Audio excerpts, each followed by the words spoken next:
नमस्कार मु जगदीश आपणक पई नेइकी आछि आज सकाळर केतोटी गुरुत्वपूर्ण खबर सेतिपई भिडियोटी को शेष पर्यंत देखिबाकू मोर अनुरोध। चलंतु आज सकाळर खबर उपरे नजर पकाइबा। प्रथम खबर, आगामी 24 घंटा मध्य उत्तर बंगोपसागर एक घूर्णिबलय सृष्टि हेबो। यह प्रभाव रे परवर्ती 48 घंटा मध्य उत्तर बंगोपसागर अंचल रे एक लघुचाप क्षेत्र सृष्टि हेबार संभावना रहिछि। आसंता 24 तारिख वर्षार परिमाण बढ़िबो एवं आसंता 24 घंटा पई प्रबल वर्षा सह घंटा प्रति 30 ରୁ 40 किलोमीटर बेगर पवन बहिबार संभावना थिबारु 21 जिला को पाणीपाग विभाग पक्षरु येलो वार्निंग जारी करा जायछि। आंचलिक पाणीपाग विभाग केंद्र कुहा जायछि जे आसंता 24 तारिख मयूरभंज बालेश्वर अति प्रबल वर्षा अर्थात 7 ରୁ 11 सेंटीमीटर वर्षा नै ऑरेंज वार्निंग जारी करा जायछि।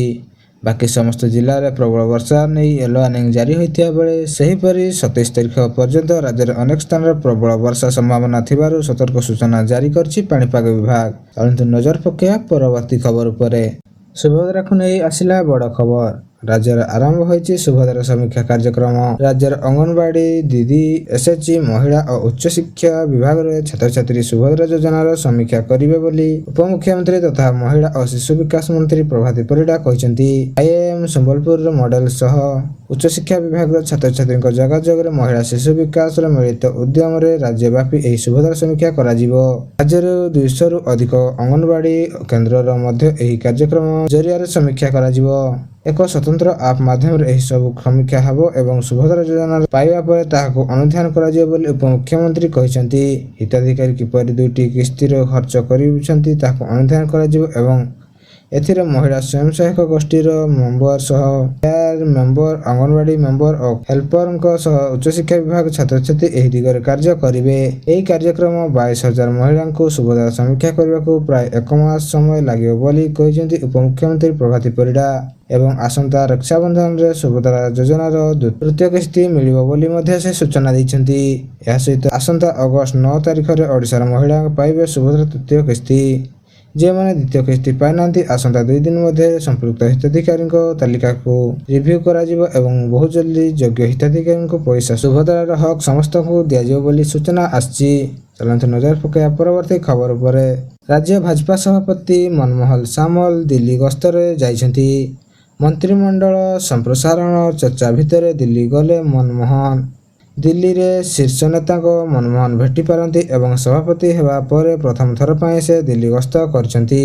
आगको किछि मंत्री मध्ये दिल्ली गस्त रे जाई पारंती बोली सूचना आस्तिया बेले मंत्रिमंडल संप्रसारण नै आलोचना होई पारे। मनमोहन को सह दिल्ली गस्त रे संगठन शासन संपादक मनोज महांती मध्ये जाइछंती। गत सोमवार राज्यपाल हरिबाबू कमपति को भेटिछंती मुख्यमंत्री मोहन चरण माझी।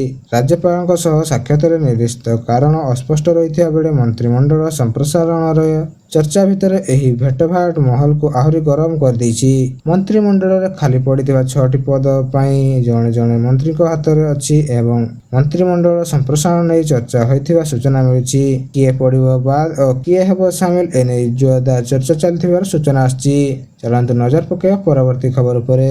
फकीर मोहन कॉलेज रो छात्री आत्महत्या मामला एवं क्राइम ब्रांच तदंत करी आईसीसी रिपोर्ट रे सांघातिक खुलासार सूचना।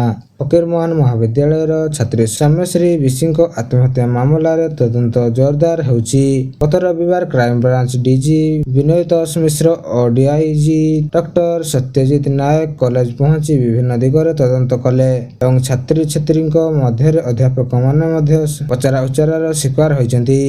सेपटे आईसीसी रिपोर्ट रे अभियुक्त समीर साहू को क्लीन चिट मिलिया परे एवं पीड़िता अभियोग को असत्य बोली उल्लेख करा जिया परे रिपोर्ट अनुसार निर्यातना दल रे प्रमाण मिली नथिबा और छात्री व्यवहार आलोचनार मुख्य कारण रूप देखा जाइथिबा बेले तदंत जारी रखिछि क्राइम ब्रांच। या सहित कोनोसी अधिक टिप्पणी दिया जाय नाही बोली सूचना आछि।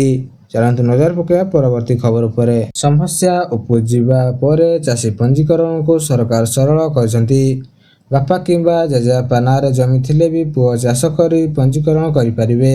जे जेउ जमी रे चाष करथिले से एमिति पंजीकरण करि परिबे एवं जदि जणे भाई सब जमी रे चाष करंती अन्य भाई स्वीकृति नाम देबे एवं स्वीकृति नाम देई सब जमी पाई पंजीकरण करि परिबे बोली जोगाड़ मंत्री कृष्णचंद्र पात्र गणमाध्यम रे एक बड़ सूचना दैछंती। चलंतु नजर पकेया परवर्ती खबर उपरे। पूर्व सरकार दीर्घ दिन धरि खणी नीलाम करू नथिले। ନୂଆ ସରକାର ଆସିବା ପରେ ବର୍ଷରେ ହିଁ 8ଟି ଖଣି ନିଲାମ କରିଥିବା ବେଳେ ଖୁବ୍ ଶୀଘ୍ର ଆହୁରି 22ଟି ଖଣି ନିଲାମ ହେବ।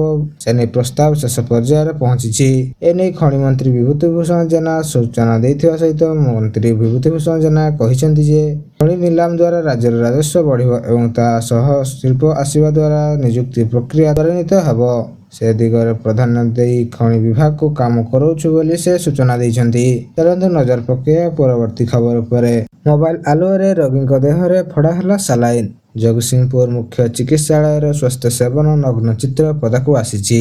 ଜରୁରୀକାଳୀନ ବିଭାଗରେ ଅନ୍ଧାର ହୋଇଯାଇଥିବାରୁ ମୋବାଇଲ ଟର୍ଚ୍ଚ ଆଲୁଅରେ ରୋଗୀଙ୍କ ଶରୀରରେ ଇଞ୍ଜେକ୍ସନ ଓ ସାଲାଇନ୍ ଛୁଞ୍ଚି ପୋଡ଼ା ଯାଇଥିବା ଦେଖିବାକୁ ମିଳିଛି। ସ୍ୱାସ୍ଥ୍ୟ ସେବାକୁ ସରକାର ଗୁରୁତ୍ୱ ଦେଉଥିବା ବେଳେ ଏଭଳି ଘଟଣା ବ୍ୟବସ୍ଥା ଉପରେ ଅନେକ ପ୍ରଶ୍ନବାଚୀ ସୃଷ୍ଟି ହୋଇଛି। ମିଳିଥିବା ସୂଚନା ଅନୁଯାୟୀ ଜଗତସିଂହପୁର ସହରରେ ଗତକାଲି ରାତି ପ୍ରାୟ 9:30ରୁ ଅନ୍ଧାର ହୋଇଯାଇଥିଲା ଏବଂ ରାତି ପ୍ରାୟ 10:30ଟାରେ ଜିଲ୍ଲା ମୁଖ୍ୟ ଚିକିତ୍ସାଳୟର ଜରୁରୀକାଳୀନ ବିଭାଗର ଅନ୍ଧାର ହୋଇଯାଇଥିଲା। SVM କଲେଜର ଧାରଣାରେ ବସିଥିବା ଅଣଶିକ୍ଷକ କର୍ମଚାରୀଙ୍କ ସଂଘ ସଭାପତି ଅସୁସ୍ଥ ହୋଇପଡ଼ିଥିବାରୁ ତାଙ୍କୁ ଜିଲ୍ଲା ମୁଖ୍ୟ ଚିକିତ୍ସାଳୟକୁ ନିଆଯାଇଥିବା ବେଳେ ଏଭଳି ଚିତ୍ର ପଦାକୁ ଆସିଛି। ଚାଲନ୍ତୁ ନଜର ପକାଇବା ପରବର୍ତ୍ତୀ ଖବର ଉପରେ। ଦୁର୍ନୀତି ବିରୁଦ୍ଧରେ କଡ଼ା ଅଭିମୁଖ୍ୟ ଜାରି ରଖି ମୁଖ୍ୟମନ୍ତ୍ରୀ ମୋହନ ଚରଣ ମାଝୀ ଯାଜପୁର ଜିଲ୍ଲା ମଧୁବନ ଗୋଷ୍ଠୀ ସ୍ୱାସ୍ଥ୍ୟ କେନ୍ଦ୍ରର ପୂର୍ବତନ ମେଡିକାଲ ଅଫିସର ଡକ୍ଟର କରୁଣାକର ରାଉତଙ୍କୁ ଚାକିରିରୁ ବହିଷ୍କୃତ କରିଛନ୍ତି। ମିଳିଥିବା ସୂଚନା ଯେ ଡାକ୍ତର କରୁଣାକର ରାଉତ ନାମକ କଟକ ଭିଜିଲାନ୍ସ ବିଭାଗ ପକ୍ଷରୁ ଏକ କେସ୍ର ରୁଜୁ ହୋଇଥିଲା। ଡାକ୍ତର ରାଉତ ନାମରେ ମଧ୍ୟ ଡିପାର୍ଟମେଣ୍ଟ ପ୍ରସଙ୍ଗୀକରଣ କରାଯାଇଥିବା ବେଳେ ତାଙ୍କ କାର୍ଯ୍ୟରୁ ନିଲମ୍ବିତ କରାଯିବା ସହିତ ଅନ୍ୟାନ୍ୟ ଦଣ୍ଡ ବିଧାନ ମଧ୍ୟ କରାଯାଇଛି। ଇତିମଧ୍ୟରେ ଭିଜିଲାନ୍ସ କୋର୍ଟ ପକ୍ଷରୁ ରାୟ ପ୍ରକାଶ ପାଇ ତାକୁ ଦୋଷୀ ସାବ୍ୟସ୍ତ କରାଯାଇଛି। ଦୁର୍ନୀତି ବିରୁଦ୍ଧରେ ଶୂନ୍ୟ ସହନଶୀଳ ନୀତି ଅବଲମ୍ବନ କରି ମୁଖ୍ୟମନ୍ତ୍ରୀଙ୍କ ନିର୍ଦ୍ଦେଶରେ ତାଙ୍କୁ ଚାକିରିରୁ ବହିଷ୍କାର କରାଯାଇଛି।